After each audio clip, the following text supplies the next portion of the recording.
To the Black Cat Bushcraft channel. I'm Matt. I'm out in my woods today doing a little scouting around. It's actually been warm now in the 70s and 80s for the last week, and so the seasons are starting to change and the woods is starting to look a little bit different. Starting to see small little sprouts of spring edibles popping up. It's just kind of fun to come out here and see things starting to change as the weather is changing. But I didn't bring my tinder bag with me today, and so I need to collect up some tinder, and I figured I would show you guys what I'm looking for, which is tulip poplar bark, and just wanted to show you what that looks like when you spot it.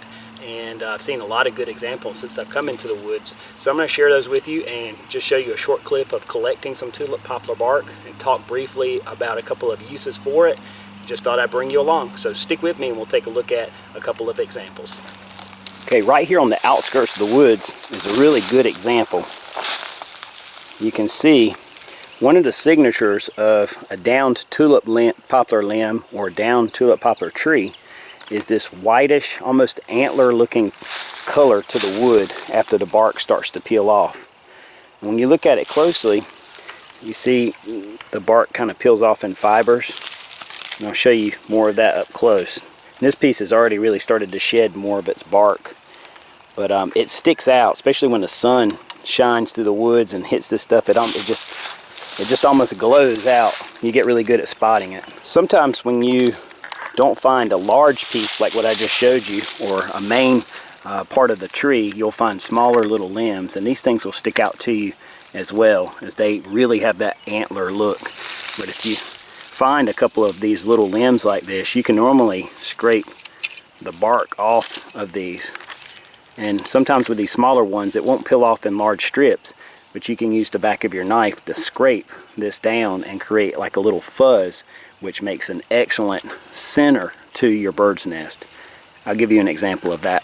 Sometimes when you find these tulip poplar limbs that are small in diameter, they still have a lot of bark on them, but it's not peeling off in sheets, and it can be a little bit more tedious to collect that. But it does have bark that you can use as a tinder, and the best way to process that stuff, see if I can show you, is just to take the 90-degree spine on your knife and start to scrape it.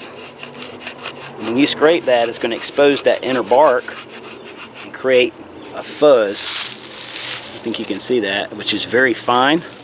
And that very fine stuff is excellent for making a center to your bird's nest, where you want your most fine fibers to be exposed. You collect up a bunch of that stuff right there, and it really is excellent as a tinder. And this stuff is very dry, and you're just exposing all that surface area with those real fine fibers, just like that. That stuff is excellent.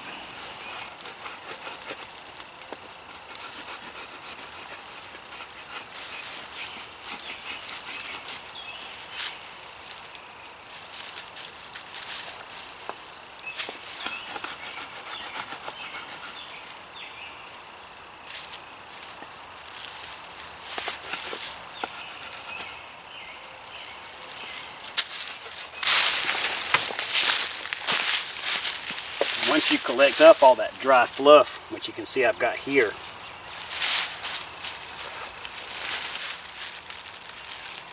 then all you have to do is hit it with a spark, and you're absolutely going to get a fire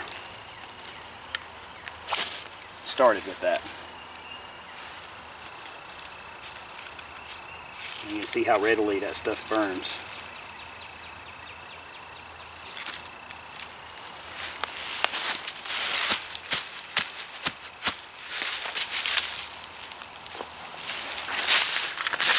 So this is what a downed tulip poplar tree looks like. We're very fortunate, we have a lot of this stuff in my area. And you can see that the bark is dry and starting to peel off. And you can see there's an outer bark and then there's an inner bark. The inner bark is the stuff that's really good. You can separate the two and create a bird's nest, and you can also use this thin inner bark to make cordage. So this is a great resource to have, this dried tulip poplar bark. And this whole tree came down, and this stuff is bone dry. And actually the diameter of this tree is really perfect to cut some pieces out that you can use to construct bow drill sets with. I'll show you. That tree goes all the way back. So there's a lot of tulip poplar bark that I can collect in this one specimen here. And I'm going to do that. Make use of it.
Alright, well you can see within just a minute or so I was able to collect up quite a bit of this tulip poplar bark.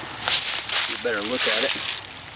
You can see some of it peeled off, just the inner bark in pieces, and some of it's got the outer bark still attached. If you're going to process this stuff down for a bird's nest, that's pretty easy.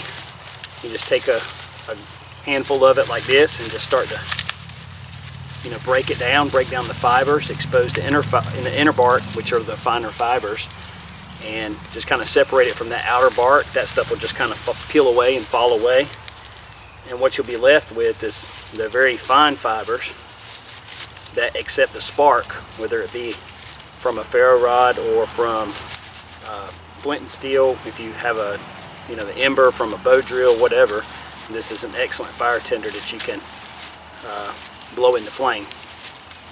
And so just with that little bit, you can see what that's starting to look like, and that's not ready yet to use, but you can just see how fast those dry inner fibers start to expose.